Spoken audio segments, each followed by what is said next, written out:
So prepping is something that to me, it's an interesting topic, and the folks that are serious about it are an interesting group of folks. I won't go so far as to say prepping has become mainstream, but it's a lot closer to that now than it was 25 years ago, that's for sure.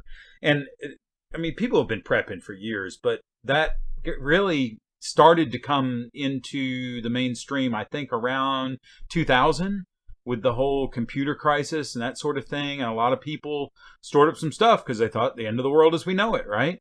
Well, it faded into the background, but in the last 5-10 years, we've had Doomsday Preppers and some other shows on TV that have brought this out, and there's an awful lot of websites out there devoted to it and devoted to exactly how the world's going to end. A lot of literature, and I hear Christians talking about this and going, is that something we should be doing? God gave us the brains to see what's going on in the world. Should we see what's coming? I mean, Proverbs says a wise man sees danger and avoids it, right? On the other hand, in the Sermon on the Mount, Jesus tells us, don't take any thought for tomorrow, what you'll eat, what you'll drink, the clothes you'll wear. Seek first the kingdom of God and his righteousness, right? Let tomorrow worry about itself. Today has enough trouble of its own. So does that mean we shouldn't prep? What's the truth? What's the Bible have to say? And this is a really relevant topic today because, well, look back at 2020. Let's think about this. Let's see, we've had a pandemic. We've had record-breaking fires. And when I looked this morning, around 3% of California has burned so far. That's kind of a big deal. 3 million or so acres. Let's see what else we got. We've got economic collapse happening. We've got, the economy is just totally falling apart. We got civil unrest going on in many major American cities. We've got a hurricane hitting my home state today. But it's a record-breaking hurricane season overall, too. A big one just hit Louisiana, did an awful lot of damage to Lake Charles. It's crazy, right? The political system looks like it's completely breaking down. We can't even have civil discourse about things, and we're totally polarized. There's no such thing as one nation anymore. We're multiple little nations all living on the same land. We don't have any kind of unity. It looks pretty bad, and there's a lot of people predicting disaster. So this is real relevant today. Should we be thinking about, well, what happens? And I mean, with COVID, we saw the grocery stores empty out, right? Those who were prepared for something, that probably turned out pretty well for you. And those who weren't, you might have suffered a little. So should we be doing this? Well, I think what we can do is consider that the book of Revelation, Matthew chapter 24, we've got some pretty nasty things predicted around the time Jesus comes back, right? The world is going to be a really ugly place. And so whatever Jesus says about that should apply to lesser disasters too, I think. Excuse me, let's take a look. Just as it was in the days of Noah, so it will be in the days of the Son of Man. They were eating and drinking and marrying and being given in marriage until the day when Noah entered the ark, and the flood came and destroyed them all. Likewise, just as it was in the days of Lot, they were eating and drinking, buying and selling, planting and building. But on the day when Lot went out from Sodom, fire and sulfur rained from heaven and destroyed them all. So it will be on the day when the Son of Man is revealed. On that day, let the one who is on the housetop with his goods in the house not come down to take them away. And likewise, let the one who is in the field not turn back. Remember Lot's wife. All right. So he says he's making a comparison to other disasters here. And he says it'll be just like that in my day. So what's the comparison Jesus is making, first of all? Because this is true of a lot of disasters. It'll be just like it was with Noah and just like it was with Lot. Most people didn't see the disaster coming until it was too late. Isn't that true of most disasters?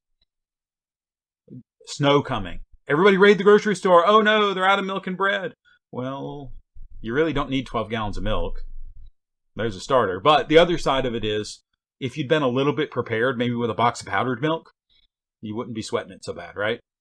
So, most people don't prepare. That's what Jesus is saying. And he's saying, so be ready for his coming. That's his point. All right? Now, let's look at the people he cites as examples. First off, Noah was a prepper. I mean, he built the ark. He stocked it slap full of food. He filled it up with all the animals. He moved his family on board. God shut the door behind him. And he sat in there for a week before the rain even started. And that was for a disaster that had never happened and no one thought it could happen because there was no such thing as rain. I mean, that's extreme prepping, if you ask me, to spend 100 years or so building an ark to carry you away from something that everyone thinks can't happen. That's extreme prepping. Take Lot as an alternate example. Lot did nothing. He was invested fully into that city in Sodom. And when the angels came and said, Lot, dude, we're destroying the city. You need to get your family together, get your sons-in-law and whoever else you need to, and get out. So that night he goes to his sons-in-law and says, guys, we got to get out. And they laughed at him, thought he was kidding. And so the next morning he's got his 2 daughters and his wife. And the angels are like, get out, it's time to go. And Lot hesitated. He didn't want to leave. He's like, I don't get it. Everything, my whole life is here. I don't want to go. He actually had to be dragged by the hand. Genesis tells us that they took him by the hand and drug him out of there. Run to the mountains lest you get caught up in the destruction. And he ran. And he lost everything. So some people would take away from this, hey, your preps need to be mobile. You need to be able to take your stuff with you. I don't think at all that that's what Jesus is getting at, because he says, don't look back. Don't even try.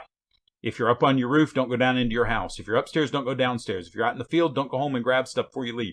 Just run when that time comes. So you kind of need to be ready to just run. But that means being willing to leave everything behind. And that's Jesus' point. He says, remember Lot's wife. That's how he wraps this up in the passage I'm quoting. And I know I'm taking it a little bit out of context because I'm not talking specifically about the second coming. I'm talking generally. He says, remember Lot's wife. What'd she do? She looked back at the destruction, was turned into a pillar of salt. She lost everything because she didn't just keep running ahead and running away. She looked back and she died. And that'll happen to us too. If you think about the fires in California, there's a lot of those people that died that waited too late to leave. Waited till the last minute, didn't get out fast enough, tried to take too much with them, and the fire caught up with them. And it was too late. So that's what Jesus is saying, is you need to be ready, and you need to be ready to run. Revelation 18, in talking about Babylon and the judgment coming, tells God's people to come out from among them, lest you participate in their judgment. So I think that's true of other disasters as well. You got to be ready to go when God says go. And that really brings me to my point, that the real prep that as Christians we need to do, that balances all of this, is hearing God's voice. We need to every day hear God's voice and do what he says. Noah heard from God, did what he said, and was saved. He didn't get to take everything with him, but he took an awful lot, enough to save the human race, right? On the other hand, Lot got less than 24 hours notice and lost everything. But Lot himself was saved because he listened when he was told. Now, he was told rather forcibly, but grabbed by the hand and drug along while he was being told to run. But eventually he listened, right? So that's what we've got to do, is listen. And when God tells us to go, we go. And so if God tells you to prep, you prep. If God tells you not to prep, you don't.